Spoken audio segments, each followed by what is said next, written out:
Hello students, welcome to Centum channel 11th standard accounts unit 4 exercise 4ல 5th sum பார்க்கலாம்.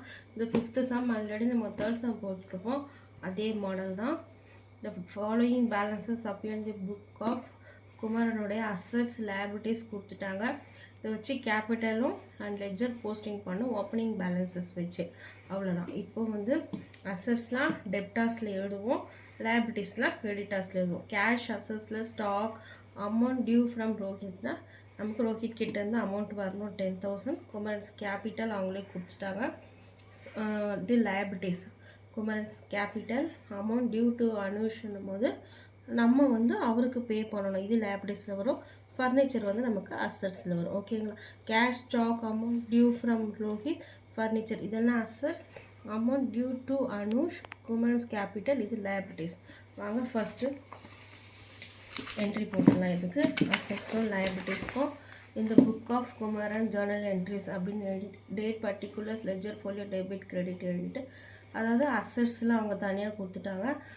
அதாவது cash stock debtors furniture அசட்ஸ்லாம் டெபிட்டில் எழுதிக்குங்க. Liabilities தனியாக கிரெடிட்டாஸில் கொடுத்துருக்காங்க. கிரெடிட்டாஸ் கேபிட்டல் இது ரெண்டு லைபிலிட்டிஸில் எழுதிக்கணும்.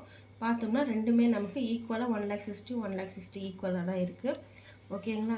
இது வந்து ஏன் அப்படியே ஸ்பீடாக போகிறோன்னா அவங்களுக்கு கொடுத்துட்டாங்க அக்சஸ் தனியாக லைபிலிட்டிஸ் தனியாக. அதனால் அக்சஸில் டெபிட் எழுதிக்கங்க, லைபிலிட்டிஸ் கிரெடிட்டில் எழுதிக்கங்க.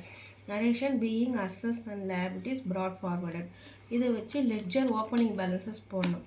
இப்போ கேஷ் அக்கௌண்ட் போட்டுட்டு கேஷ் வந்து நமக்கு எங்கே இருக்குது டெபிட்டில் இருக்குது. அதனால் date particulars journal folio amount date particulars journal folio amount கிரெடிட்டார் எழுதிக்குங்க. இப்போ கேஷ் வந்து நம்ம டெப்டாரில் இருக்குது. அதனால் டெப்டார் சைடில் டேட் போட்டுட்டு to balance brought down 1 lakh. அவ்வளோதான். பேலன்ஸ்லாம் பண்ண தேவையில்ல, அப்படியே முடிச்சுக்கலாம்.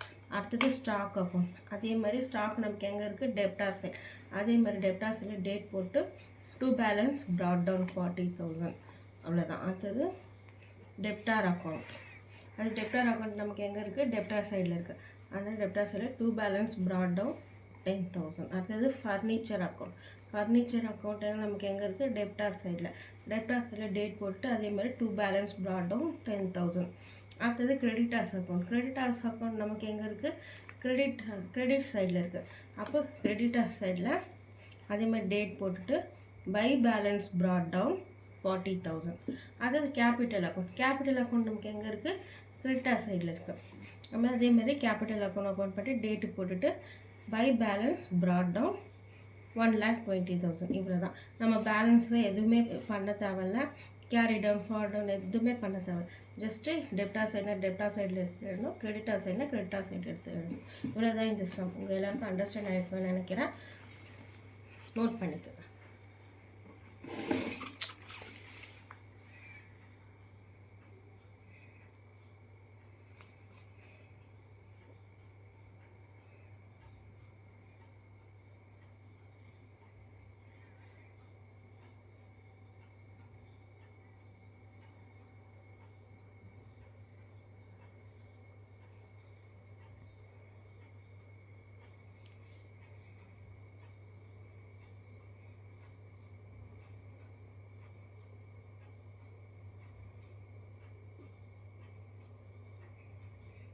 Thanks for watching.